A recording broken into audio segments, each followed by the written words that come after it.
Bonsoir à tous. Bonsoir à nos chers journalistes ici présents.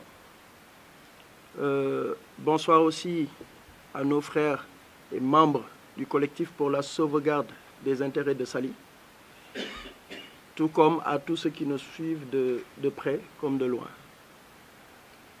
Merci, M. Thiandoum, pour cette brillante introduction. Je m'en vais faire une présentation de la situation et du collectif et des actions et des objectifs à entreprendre. Donc, Papa Souley Ndoye, porte-parole du jour du collectif pour la sauvegarde des intérêts de Saly. Bien. Alors, nous voici donc réunis cet après-midi pour un point de presse qui s'inscrit dans une logique de contestation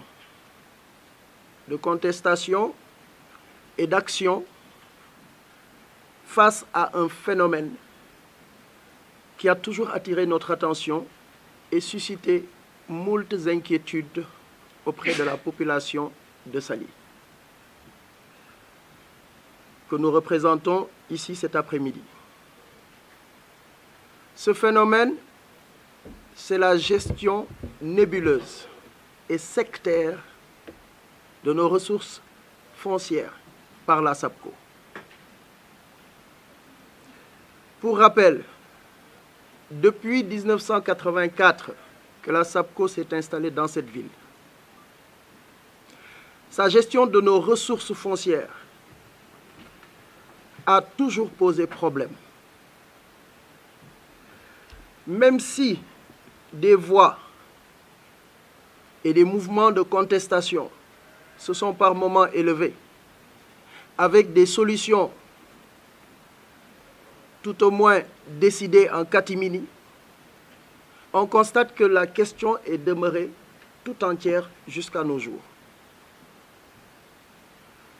Surtout lorsqu'on sait que sur les 577 hectares et poussières que l'État du Sénégal lui avait octroyé dans le cadre de sa mission d'aménagement et de promotion de l'activité touristique sur la Petite Côte et les zones touristiques intégrées, il ne nous en reste plus que 9 hectares. 9 hectares. Aujourd'hui, ce site est peuplé d'eucalyptus géants qui font la fierté de la ville de Saly et la beauté naturelle de l'entrée de sa station balnéaire. Ce site a été qualifié par la SAPCO elle-même de domaine forestier protégé. En atteste l'ancienne bâche qui avait été implantée à l'entrée même du site par cette même SAPCO.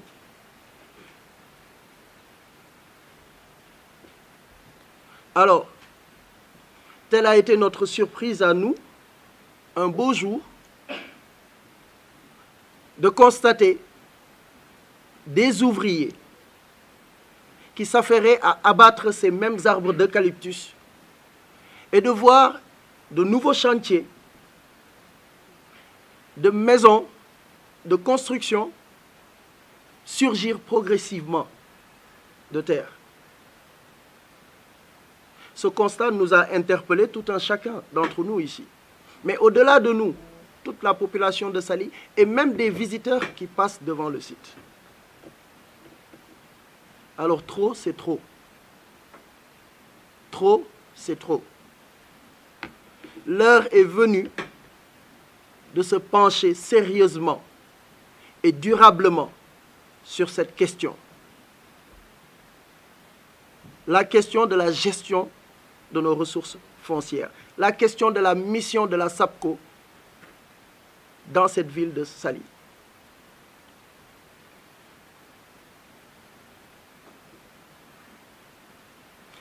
Pour ce faire, nous avons eu à constituer ce collectif dénommé Collectif pour la sauvegarde des intérêts de Saly. Un collectif qui aujourd'hui regroupe près de 300 membres, tous genres confondus, toutes catégories socio-professionnelles confondues. L'adhésion à ce collectif est libre et gratuite. Et ce collectif, au-delà de ses membres, est soutenu et encouragé par toute la population de Saly, à travers ses structures de quartier, à travers ses associations de jeunes, à travers ses mouvements de femmes.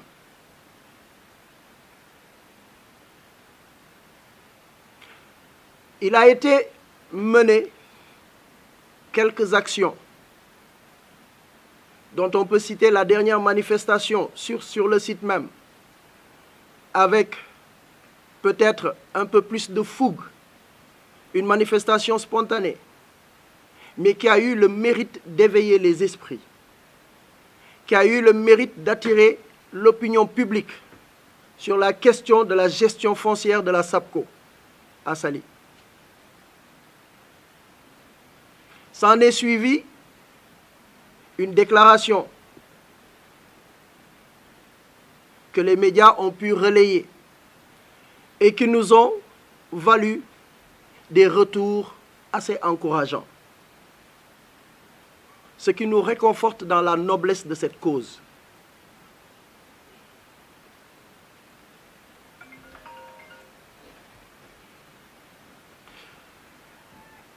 Après cela, nous avons décidé d'organiser ce point de presse, histoire de présenter à l'opinion publique le collectif, sa motivation, ses objectifs et très certainement ses plans d'action à prévoir. En parlant d'objectifs, l'objectif primordial de ce collectif-là, et qui se veut urgent, c'est l'arrêt immédiat des travaux sur le site des 9 hectares.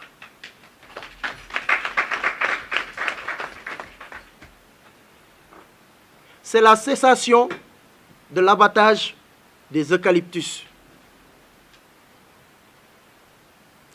C'est aussi une demande adressée à la municipalité de Saly, à son conseil municipal, une demande pour la révocation des autorisations de construire, qui font l'argument majeur des acquéreurs de ces terrains-là. Alors, à Monsieur le maire et son équipe, nous vous lançons cet appel-là. L'objectif suivant aussi s'adresse à la SAPCO. Et nous sommons la SAPCO, à travers ce collectif, de nous faire l'état des lieux, de nous présenter la situation actuelle de ces 9 hectares-là. Où en sommes-nous avec ces 9 hectares? Qu'est-ce qui a été cédé et qu'est-ce qu'il nous en reste? Parce que ce que nous avons vu est peut-être la partie visible de l'iceberg.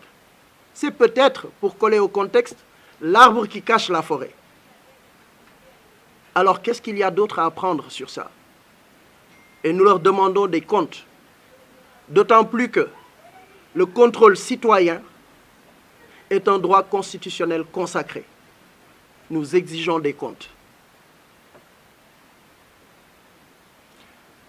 Après cela, nous souhaiterions aussi que la mairie nous édifie sur les demandes d'autorisation de construire et qu'elle nous explique clairement et sans équivoque son degré d'implication, si implication il y a, dans cette affaire-là. Parce que, soyez sûrs que, ici, tous les membres de ce collectif, n'aspire qu'à une seule chose, situer les responsabilités de quelque bord qu'elles soient.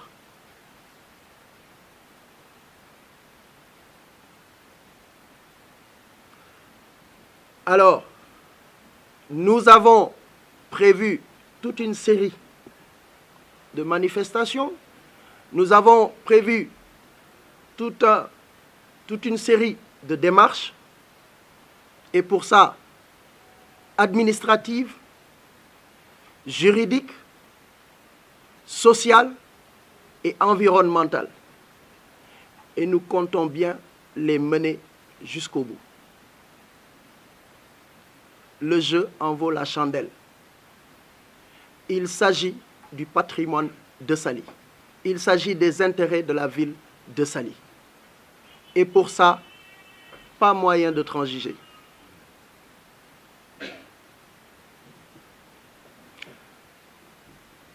J'invite tous nos parents, nos amis, nos voisins à venir rejoindre ce collectif, à venir rejoindre la cause du collectif.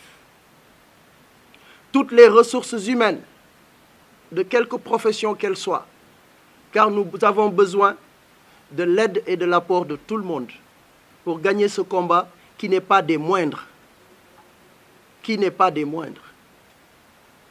Je m'en vais peut-être passer la parole à Ismaïla, pour ne pas être à François du moins, excusez-moi, qui va vous présenter un peu la situation juridique de cette affaire-là, vous faire une brève présentation, à la suite de quoi Ismaïla nous parlera un peu des conséquences et des répercussions environnementales que peut engendrer une telle destruction, un tel saccage, et qui va à l'encontre de la mission de la SAPCO. Je vous remercie de votre attention. Monsieur Farah, à vous la parole.